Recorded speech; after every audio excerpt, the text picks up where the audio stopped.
Lo tau gak sih konspirasi tentang hubungannya sinyal internet dengan wabah sih? Wah, apa hubungannya tuh, Son? Lo perhatiin deh, setiap kali ada peluncuran teknologi jaringan seluler baru, kayak dari 1G sampai 5G, selalu diikutin sama munculnya wabah atau pandemi besar. Masa sih? Nah, teori ini menduga kalau kasus ini bukan cuma kebetulan. Langsung aja gue jabarin satu-satu ya. Yang pertama ada 1G yang rilis di tahun 80-an, di mana jaringan radio seluler mulai dipasang di kota-kota besar. Nah, penganut konspirasi ini ngaitin sama munculnya epidemi HIV atau AIDS. Mereka ngeklaim radiasi analog pertama yang menembus jaringan biologis manusia adalah penyebab sistem imun kita jadi rentan terhadap patogen atau kuman lah gampangnya. Lanjut era 2G yang rilis di tahun 90-an nih. Justru kayak sana tuh, kan?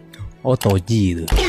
Di mana GSM dan SMS mulai muncul. Mereka ngeklaim kalau transisi sinyal digital yang gede-gedean ini menciptakan frekuensi yang tidak alami, yang dikaitin sama epidemi influenza regional sih. Terus lanjut ke 3G di sekitar tahun 1998, di mana internet udah sampai ke HP-HP kita ya. Jadi ketika 3G itu mulai diuji secara masif di akhir tahun 90-an, muncul flu burung secara global. Penganut konspirasi ini mengatakan infrastruktur dari 3G itu menciptakan lingkungan elektromagnetik yang memfasilitasi mutasi virus di daerah-daerah yang punya banyak menara tinggi. Ya, selanjutnya kita masuk ke era 4G di tahun 2009, di mana LTE dan streaming data kecepatan tinggi mulai masuk. Jadi pada saat 4G LTE itu mulai dipasang di kota-kota besar Amerika dan Eropa, dunia diguncang dengan munculnya H1N1 atau swine flu, atau kalau lokalnya flu babi nih. Nah, klaimnya adalah 4G itu menggunakan frekuensi yang lebih tinggi dan kepadatan menara-menara sinyal yang lebih rapat. Makanya menyebabkan tingkat kelelahan seluler penduduk itu meningkat drastis. Terus lanjut ke masa sekarang, yaitu 5G yang rilis di tahun 2019, di mana teknologi millimeter wave dan ultra low latency mulai dipakai. Ini bisa dibilang puncaknya ya. Gimana enggak? Wuhan dipilih sebagai salah satu kota pertama di Cina untuk proyek pertama 5G ya. Klaimnya adalah frekuensi tinggi 5G menyebabkan hipoksia seluler atau sel tubuh kita kekurangan oksigen, yang gejalanya mirip dengan pandemi di 2019 itu ya. Tapi ingat ya, mereka bilang 5G ini bukan menyebarkan virus, tapi membuat tubuh manusia itu bereaksi terhadap virus dengan cara yang jauh lebih fatal. Gampangnya gini lah, tubuh manusia itu kan punya sistem elektrik yang kayak saraf, jantung, otak. Nah, radiasi elektromagnetik dari menara seluler, terutama generasi baru yang frekuensi lebih tinggi, dianggap bisa mengganggu hemostasis atau keseimbangan tubuh kita. Mereka percaya paparan radiasi ini bikin sistem imun tubuh kita itu drop atau lemah, sehingga virus yang sebenarnya biasa aja jadi mematikan.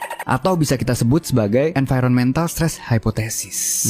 Nah, sekarang kita coba cek kata ilmuwan tentang ini. Mereka bilang semua sinyal seluler dari 1G sampai 5G adalah radiasi non-ionisasi. Artinya, energinya nggak cukup kuat buat ngerusak DNA atau ngerubah struktur kimia sel. Ya beda banget lah sama X-ray atau radiasi nuklir. Gimana menurut kalian? Kira-kira pada saat peluncuran 6G nanti di tahun 2030 bakal ada pandemi baru lagi? Tulis di komen.